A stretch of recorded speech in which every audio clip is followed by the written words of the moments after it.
Olá a todos!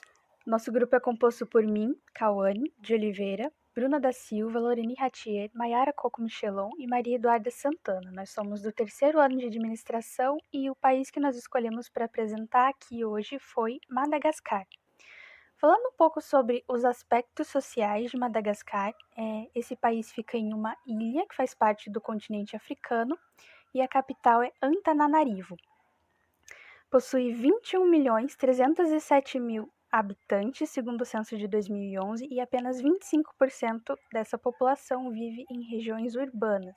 As principais cidades e vilas ficam no leste da ilha de Madagascar. A população de Madagascar é mista, grande parte é de origem africana mesmo e outra parte de origem asiática. Até onde se sabe, a ilha começa a ser habitada por volta do século I d.C., com a chegada de povos vindos da Indonésia, e depois mais povos do Oriente e da própria África foram chegando, se estabelecendo no local, e diferentes grupos tribais foram surgindo na ilha. As pessoas que nascem em Madagascar são chamadas de malgaches, então o povo malgache se divide em cerca de outros 20 grupos diferentes e o maior deles se chama Merinas. Falando rapidamente sobre o contexto histórico-político de formação de Madagascar, no século XIX, a França retirou a rainha Ranavalona III do poder, vocês vão ouvir falar mais sobre ela depois, e assim Madagascar se tornou uma colônia francesa. Tiveram vários levantes e lutas da população contra essa retirada, até que a partir de 1947 a França começou a preparar o país para se tornar independente, depois de muita luta. Eles fizeram várias reformas nas instituições, deixaram a população pacífica com o governo e eles decretaram um governo provisório. Em 1959 eles adotaram uma constituição federal para o país e em 1960 Madagascar se tornou oficialmente independente da França, tendo Philibert Tsiranana como presidente. De 1975 a 1993 acontece um golpe militar e o tenente da marinha Didier Ratsiraka assume o governo. Porém, em 2002 acontece um contragolpe e um rival político dele chamado Marc Ravalomanana se torna o presidente e permanece até 2009.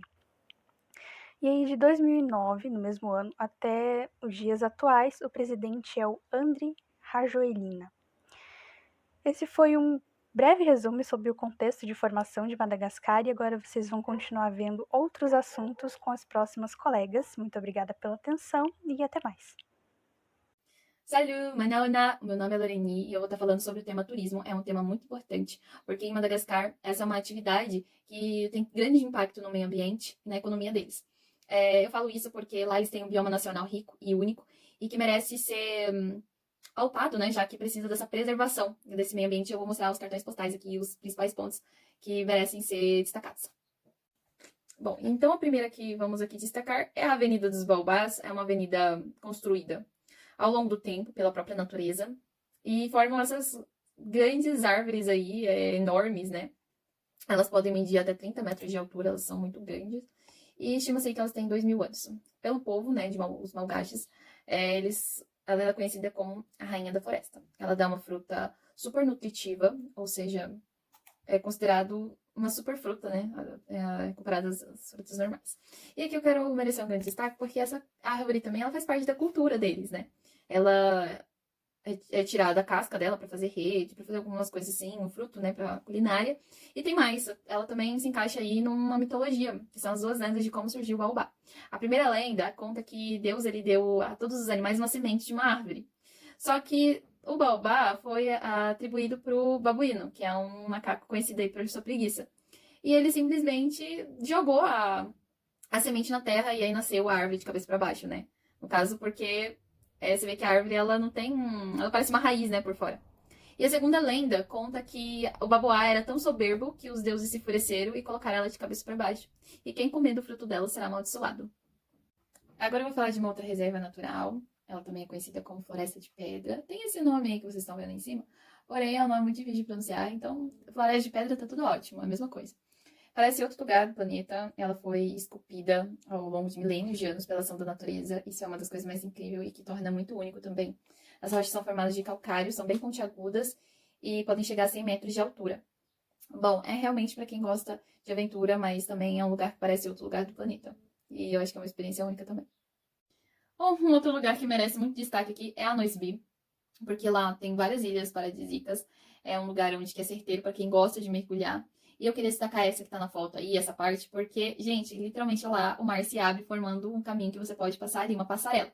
Vai ter, claro, um horário em que vai fechar e um horário também que ele se abre. E eu achei incrível. E se você quiser ver um pouquinho mais, tem uma reportagem falando de Madagascar no Globo Repórter e fala sobre esse lugar. Eu acho que é um dos primeiros lugares que eles falam. Agora eu vou falar de um lugar, de uma floresta, onde as pessoas amam fazer trilha, que é a Rona e lá, porque lá tem muitos rios, cachoeiras e uma vegetação também muito bonita e que só tem lá. Mas sem falar das plantas medicinais que tem nesse lugar. E lá, né, abriga o símbolo nacional de Madagascar, que são os lêmures, né? Lá, na verdade, tem 10 espécies de lêmures, incluindo um que está em ameaça, que é o lêmure delicado dourado. Sem falar em outros animais como borboletas, pássaros e camaleões. Gente, eu quis destacar aqui um resort, né, da empresa Minha Havana. Lá tem várias atividades que você pode fazer, incluindo, enfim, trilhas, lugares, né, pontos turísticos, como eu falei aqui. E lá tem vários pacotes. Se eu não me engano, a diária tá $300, mas você pode estar consultando no site da Minha Havana para saber um pouquinho mais sobre isso. Só quis destacar esse resort porque lá tem pacotes diversos para você ir nesses vários pontos turísticos no qual eu falei. Inclusive, tem até outros. Agora eu vou falar para vocês sobre religiões em Madagascar. E eu vou estar falando de crenças tradicionais e também outras influências de várias outras regiões, como principalmente da Europa. Peguei de um site esse quadrinho gentil aqui com a gente. E ele classificou aqui religiões e a quantidade de pessoas, né, que tem naquela religião. Então, por exemplo, aqui a gente poderia ver a classificação. Primeira é das crenças tradicionais dos Malgaches, que honram o deus Zanahari, perdão, e os antepassados familiares. Isso é 50% da parte da população acredita nisso. 25% é o cristianismo protestante, catolicismo romano, enfim, outras formas de cristianismo é 16%. Islã é 7% e outras formas de religião como hinduísmo, crenças principalmente vindas da Ásia, elas são de 2%. Agora eu vou falar um pouquinho mais profundo sobre cada uma dessas crenças, né? Começando aqui pelo ancestrais, né? Ancestralidade. O que eles acreditam? Que depois que a pessoa morre, ela vai continuar vivendo em outro lugar.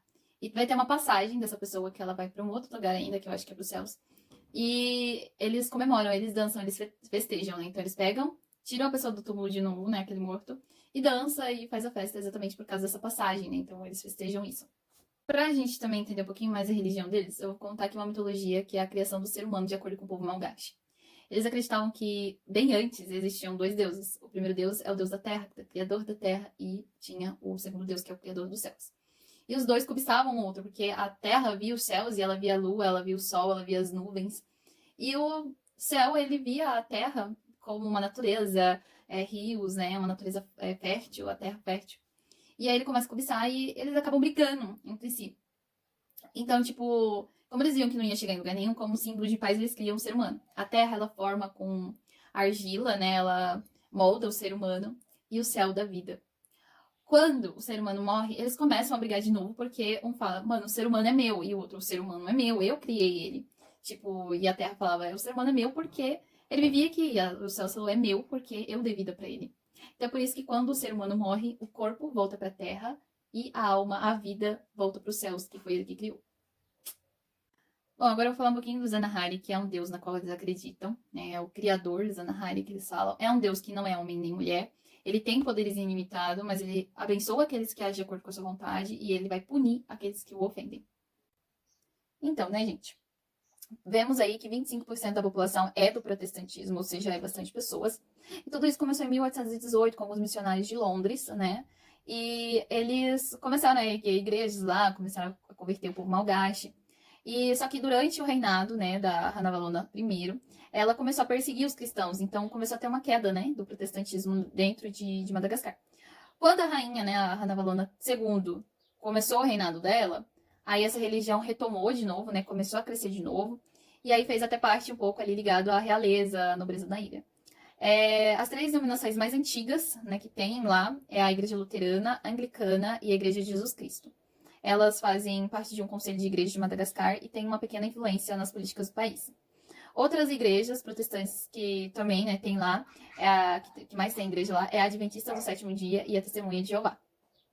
Indo um pouquinho mais fundo, né, 16% da população faz parte do catolicismo. Isso começou por causa dos missionários franceses, né, que colonizaram lá, né, teve a colonização francesa. Então eles introduziram o catolicismo.